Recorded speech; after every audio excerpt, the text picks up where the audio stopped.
Retirement के बाद ब्रजभूषण जी उर्फ पंडित जी के साथ कुछ उल्टा ही हो गया। जहां लोग आमतौर पर रिटायरमेंट के बाद समय काटने के लिए वो सारे काम करने लगते हैं जिनसे जिंदगी भर वो बचते रहे थे, जैसे कि सुबह शाम घूमने जाना, आस पड़ोस में दोस्त बनाना, पौधों में पानी डालना वगैरह वगैरह। लेकिन पंडित जी का हाल कुछ उल्टा ही था।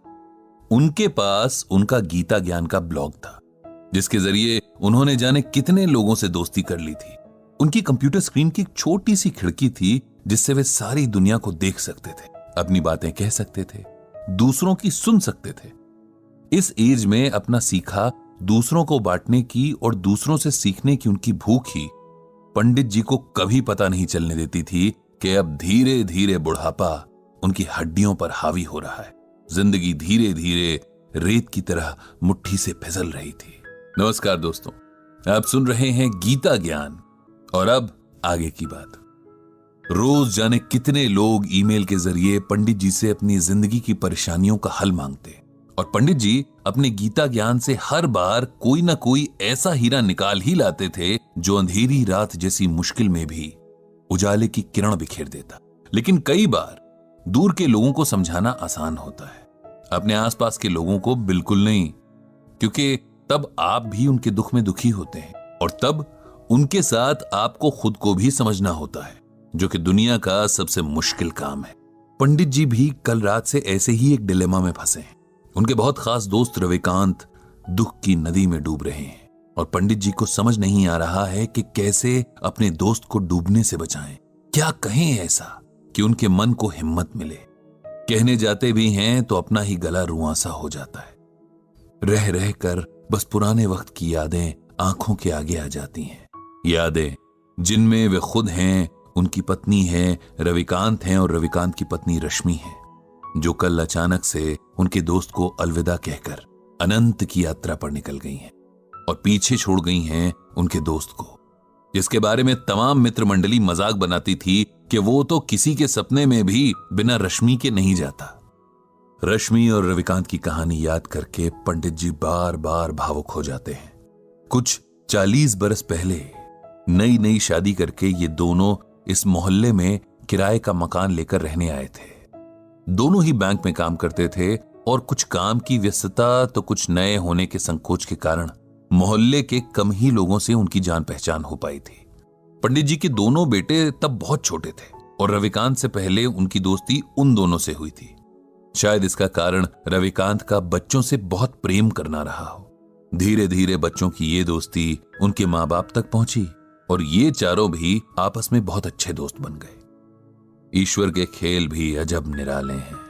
जिस रविकांत को बच्चों से अथाह प्रेम था, उसी को औलाद के सुख से वंचित रखा।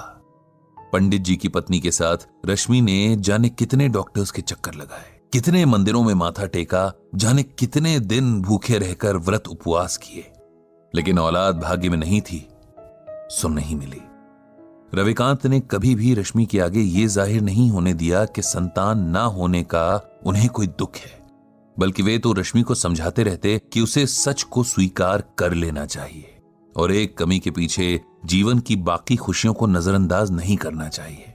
हालांकि रश्मि को यह मलाल सदा रहा कि वो मां नहीं बन सकी और वो हमेशा अपनी ममता पंडित जी के दोनों बेटों पर लुटाती रही। समय के साथ दोनों परिवारों की दोस्ती और मजबूत होती गई और हर सुख दुख एक दूसरे के सहारे आराम से निभता रहा। उन दोनों में अलग तरह का प्रेम और समर्पण भाव था। दोनों जहां जाते साथ जाते, यहां तक कि सब्जी लेने भी उनकी पसंद और नापसंद हैरान करने की हद तक एक थी। उनका स्वभाव भी एक जैसा। ऐसा लगता था कि जैसे दोनों की ही पर्सनालिटी एक ही रंग से लिखी गई थी। उनके मन एक ही सांचे में ढाले गए थे। एक दूजे के बिना उन दोनों की कल्पना भी नहीं हो सकती थी। और आज वही जोड़ा टूट गया था। जो अकेला छूट गया था, उसके बाकी बचे जीवन की कल्पना भी अब मन में सिहरन पैदा कर रही थी। किसी तरह बड़ी मुश्किल से रविकांत को सहारा देकर उन्होंने अंतिम क्रिया से जुड़ी विधियां करवाई थी। रविकांत का हाल ऐसा था कि जिसे देखकर पत्थर भी पिघल जाए। उसका विलाप, उसके आंसू देखकर तो मौत के देवता की आंखें भी भर आई होंगी। कभी मजाक में शायद रश्मि ने रविकांत से कहा होगा कि अंत समय में उन्हें गंगा किनारे जलाया जाए और उनकी अस्थियां मां गंगा की गोद में बहाई जाएं।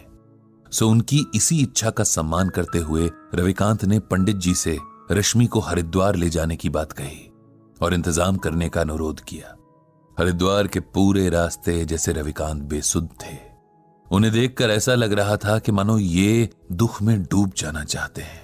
न उनके उबरने की शक्ति बची थी और न ही इच्छा। रविकांत को कुछ होश नहीं था कि कब लोगों ने जबरदस्ती उनसे अंतिम क्रिया की रस्में करवाई और कब उन्होंने किसी और के सहारे से खड़े होकर रश्मि को अंतिम विदा देकर अग्नि के हवाले कर दिया। उनकी नजरों के सामने बस राख थी, ठंडी और बेजान। इधर अंतिम संस्कार के साथ आए लोगों के लिए पंडित जी ने नाश्ते का इंतजाम करवा दिया था। सब उधर बिजी थे और रविकांत अकेले एक बेंच पर बैठे जाने दुख के कितने गहरे समंदर में डूबे जा रहे थे। दूर खड़े पंडित जी ये सब देख रहे थे। उन्होंने तय किया कि उन्हें रविकांत को इस सदमे से बाहर लाना ही होगा, उन्हें सच को स्वीकार करने का हौसला देना ही होगा, क्योंकि अगर यह अभी न हुआ तो कभी नहीं हो सकेगा।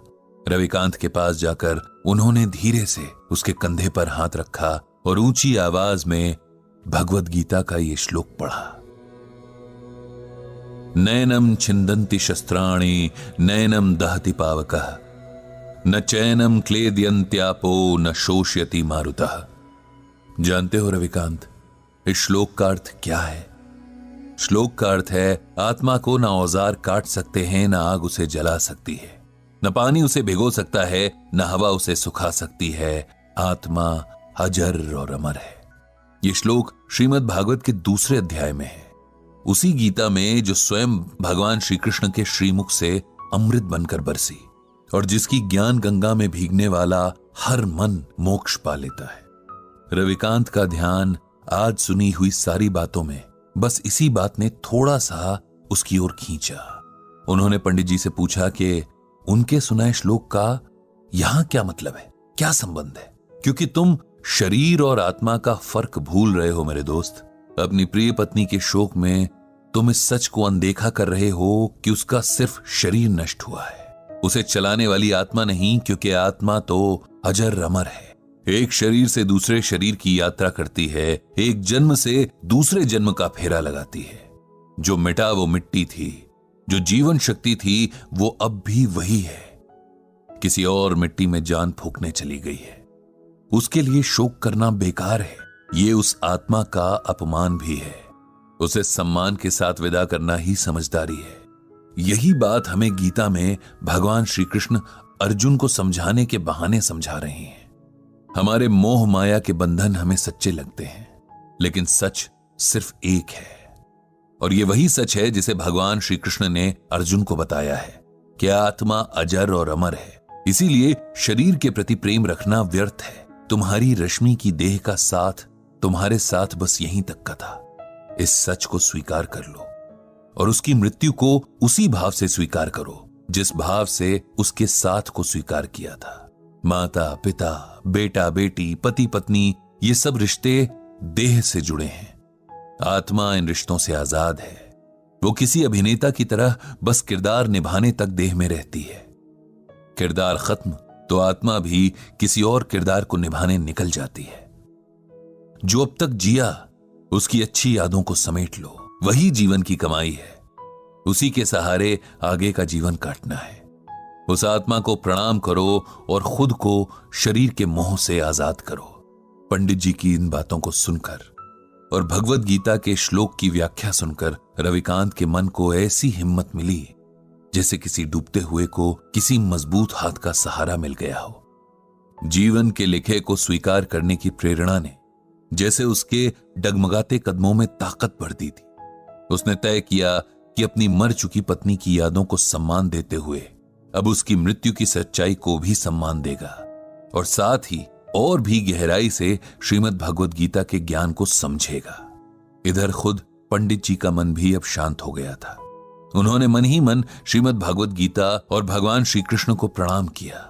उनको धन्यवाद दिया कि उन्होंने गीता के रूप में मनुष्य के लिए हर मुश्किल परिस्थिति का हल पहले से ही बता दिया है, बस उसे ढूंढने और समझने